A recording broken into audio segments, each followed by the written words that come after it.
Good morning. This is the House Appropriations Committee. It is Tuesday, January 21st, 2025, just about 10:30.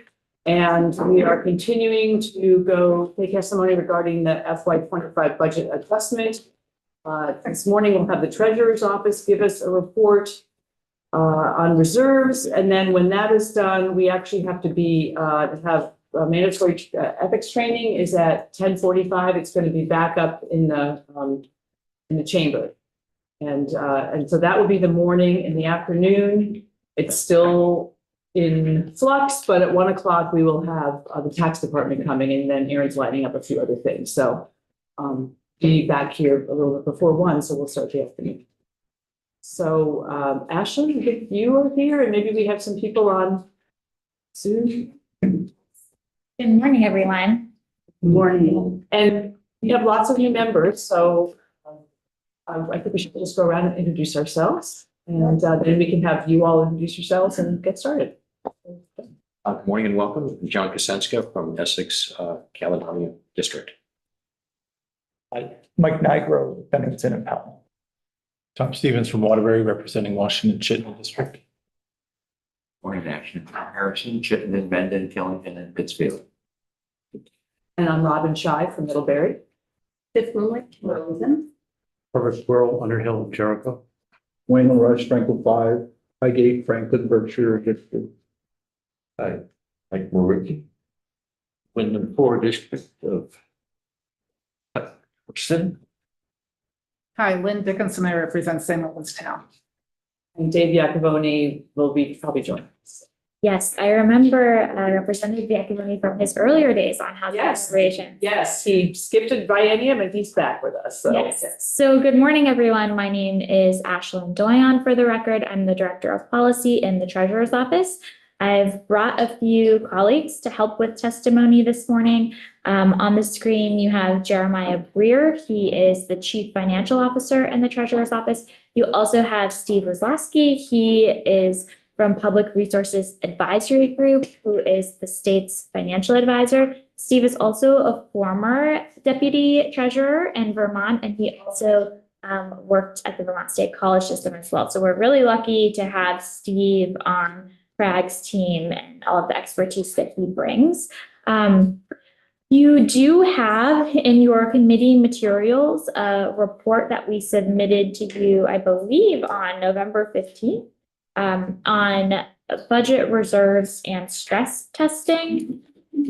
This report came about because in the BAA last year, you asked the Treasurer's Office to conduct a study in consultation with Finance and Management and JFO on the current fiscal reserve practices in the state, fiscal reserve practices in other states, and sort of what best practices are out there, how Vermont compares to those best practices, and how our current policies and practices compare to our reserve requirements currently. You also asked us to submit a written report on budget stress testing practices and methodologies. We submitted this report. There's 2 sections, but we submitted both studies in one report because much of the work and research that went into it was duplicative for both processes. And then in the budget, there was a line that asked us to comment on the $8 million that you transferred to the Child Care Contribution Fund and what should sort of be the treatment of those funds, whether or not that fund needs a statutory reserve. And so we speak to that question in this report as well. In order to do this work, we decided to take a collaborative approach. We got together with a team with representatives from Finance and Management, the Treasurer's Office, PRAG, and the Joint Fiscal Office. We met 4 times over the course of the fall. PRAG provided a lot of research support and analysis. And we settled on the recommendations that we have before you. So with that, I'm going to kind of get out of the way, and I'm going to let Jeremiah and Steve detail the recommendations and some of the information that's presented in the report. Knowing that you're short on time, we'll get right to it. Thank you. Thank you. Thank you. So go ahead. Whoever's going to speak next. All right, Jeremiah, I'll defer to you. I can start. I can give just an overview of the current reserving situation, and then I'll kick it back over to you, Steve. So one thing that I think is very important to point out from the get-go here is that when we talk about reserves, reserves are fundamentally a restriction on an appropriation. So they are setting aside a certain amount of that appropriation and saying that we're not going to spend those funds. So when the state always presents a balanced budget, so your revenue and your expenditures are matching, and what the reserve is doing is it's saying, we get in X number of revenue, and then we're going to spend minus this reserve. We're going to actually not spend 100% of that revenue that we get in. And so it's important to understand that the reserves are not literally cash that is held in a separate account. We don't necessarily have a segregated, piggy bank or vault where this money is kept. Again, it really is just setting aside a certain amount of the revenue and saying we're not going to spend that revenue. And of course, it does logically follow, that if you get in X revenue and you don't spend 100% of that revenue, that the difference between those amounts, you are going to accumulate cash that is roughly equal to that set aside. And so when we look at the state's cash, obviously some of that cash is there as a result of these reserves, but it's really important to understand that it's not a one-to-one link. It's not literally setting aside the cash. It is, again, lowering the amount of spending. And so when we talk about the state's reserves and we talk about the state's cash balances, there is somewhat of a correlation there, but the reserves are really a budgeting practice and methodology. And as we keep track of the reserves, they are kept track of in the budgeting process and in the accounting process. And again, not literally physically segregated dollars. So I will give you an overview of our current reserve practices and balances. So the one that, of course, gets the most attention that we talk about a lot is the general fund budget stabilization reserve. And that is set at 5% of the prior year general fund appropriations. There is an additional reserve in the general fund that is the Human Services Caseload Reserve. And that is related to activities at the agencies of human services, especially as it relates to them managing variations in how much funding they're going to get back from Medicaid, as that typically is on a reimbursable basis. And there can be some uncertainty related to, which programs are going to be funded and in what amounts. There are also, of course, when you look at the services that AHS is offering, there are variations in the amount of services that are utilized. There are also sometimes timing differences between when the funds flow out from AHS and when they're getting the funds back from Medicaid. And so there is a reserve that is set aside to manage that uncertainty. There is additionally the general fund balance reserve or the rainy day fund. And this is an additional 5% of the prior year general fund appropriations. Also in the general fund is the 2753 reserve.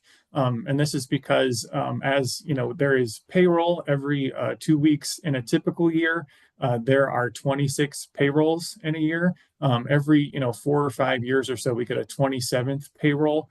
And so this reserve sets aside funding for that, extra sort of, I would call it unanticipated, but, planned for extra payroll. Additionally, typically there are 52 weeks in a year. And so there are 52 Medicaid payments because these happen weekly. And sometimes the way that the calendar falls, there are 53 Medicaid payments in a year. So the 2753 reserve is setting aside funding for both of those pieces. There are two different reserves that are in the transportation fund. So one is similar to the budget stabilization reserve in the general fund. The transportation fund has a similar mechanism where they are putting aside 5% of the prior year transportation fund appropriations. And also similarly to the general fund, the transportation fund also has a rainy day fund, which is any remaining unreserved and undesignated balances that are in the transportation fund. So essentially, a portion of this transportation fund surplus, if there is one, is transferred into that fund. And then lastly, there is a 5% of prior year education fund appropriations are held in the education fund.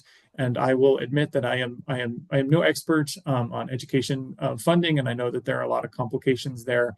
But I will note that the appropriations they're reduced for the payments that are going to school districts. So of course there are property taxes that are collected by municipalities, and then that is remitted to the state. But the state is also sending funds to school districts. And essentially, because there's money flowing in two directions, those funds are netted out. And when calculating the 5% of appropriations for the education fund, it is not including the net flow of that particular piece as part of the appropriation. And the only other piece that I will mention, and Ashlyn had touched on this briefly, is that with respect to the child care contributions special fund, which is funded by this 0.44% payroll tax. So there is in this fund currently no statutory reserve. It is our understanding that there was an initial $8 million transferred into this fund. And because this fund is new and this program is new, both the revenue from that payroll tax and also the expenses that are going out to fund those childcare initiatives, we don't have a lot of data on them. And there is, of course, a lot of uncertainty both from the revenue and the expense side of there. So it is our recommendation that the $8 million in the fund be retained as a reserve, at least for a couple years until we have some data and we have a little bit more certainty on how those pieces flow. And that will give time to also examine, both the revenue and the expenditure volatility, and come up with perhaps some discussions around whether it is appropriate to have a specific statutory reserve for that fund, which could be, for example, 5%, as is seen in the general fund and the transportation fund. And with that, I will turn it over to Steve. Thank you. We have a question. Go ahead. You said the 8 million is a transfer. Is that 8 million generated from the tax, or was this transferred from some other fund? I believe it was transferred from the general fund. I admit I'm not an expert there. Yes, but I do believe it was a general transferred fund from the general fund. The taxes just started being collected July 1st. So, okay, we have 4 minutes. And if we're not done, we'll get you back. All right. Thank you, Madam Chair. Steve Wisłowski from Managing Director with Public Resources Advisory Group. We work with the Treasurer's Office primarily on annual or every other year bond sales, and also with the Capital Debt Affordability Advisory Committee and its annual recommendation as to the prudent amount of net tax supported debt. What I think I'll do in the time allotted is just, if the committee has the report, page 1 included an executive summary, just some major highlights from the working group's findings. Again, the Treasurer's Office, Joint Fiscal Office, representatives from Department of Finance and Management, with Prague providing sort of technical assistance. And the main findings, really two groups, one with respect to reserves and then the other with respect to the stress testing. First is that Vermont's practices are very good with respect to reserves. Currently, and if you think about credit ratings, they're, in personal finance, they'd be analogous to your FICO score. And Vermont currently is in the second highest possible rating category, but its reserve practices generally align with the highest rating category. So we score very well. The state's reserve levels also are quite strong, candidly, and this is somewhat as a result of the extraordinary pandemic-related federal stimulus, but Vermont has had a strong past practice of fully funding its reserves. Important to recommend, just a third bullet is that, and rating agencies also look at this, that reserves are kind of one tool in the toolkit for financial management. And along with prudent reserve practices, Vermont also has a very strong reputation for proactively managing its expenditures. And probably the most extreme recent example of that was the great financial crisis in the 2008-2009 timeframe, where there was a 12% decline in the state's revenue. And via a series of rescission processes and moving to quarterly revenue forecasting from the typical semi-annual consensus revenue forecast, the state was able to constrain its spending to within its lowered revenues. So Vermont gets very high marks, not just for having reserves, but for its proactivity on the expenditure side. Also, the state has record cash balances currently, down slightly from the recent highs of the last couple of years, but still, and Jeremiah, I'll defer to you, but about 1.6 billion, which is on an almost an order of magnitude higher than it was when, for example, when I was deputy treasurer and we had, balances that were in the low several hundred millions. So very robust and very safe liquid investments. So, easily accessed in the event of need. Jeremiah touched on the recommendation that absent revenue and expenditure data from the newly created Child Care Contribution Special Fund, it was the consensus of the working group to recommend retaining the 8 million transfer as a reserve. And then as more data was available, that number could be changed, adjusted upwards or downwards based upon observed fact patterns. And then a final note was simply that one of the key components to inform the size of a reserve is both revenue and expenditure volatility. And different types of revenues have different associated volatilities. There's a figure later in the report from the state of Minnesota, which does an annual stress testing study, and generally finds that corporate tax revenues historically are the most volatile, the most fluctuation from year to year. Property tax revenues are generally very stable. And then in between those are, things like income tax, personal income taxes, sales taxes, and fees. And so depending upon the types of revenues that go into a fund or an expenditure, that is one thing that informs it. And then also, there are various types of expenditures that have either more or less volatility associated. And then with respect, and I see we're just at time here. Yeah, sorry. Go ahead. But with respect to stress testing, we've generally found that it's not widely and consistently practiced among states, but that several states have engaged in ad hoc processes. Some are looking to make them more formal.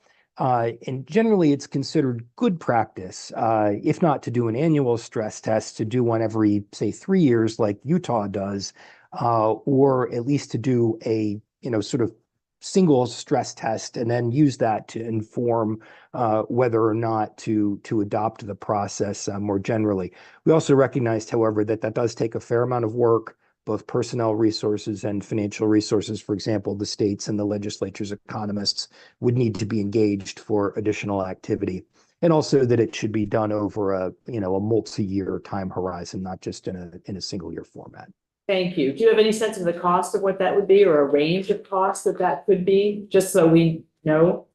That's an excellent question. I would love to get back to you with that, because I That would think be fine. Yeah, Yeah. talk to Jeff Carr, Tom Cavett, Right. Okay, we can do that. Thank you very much. I'm really sorry to have to cut you off. We could spend a lot more time chatting with you, and we may ask you to come back in if that is amenable to you. But we need to go. So thank you very much. We appreciate it. Let's go off live, Murin.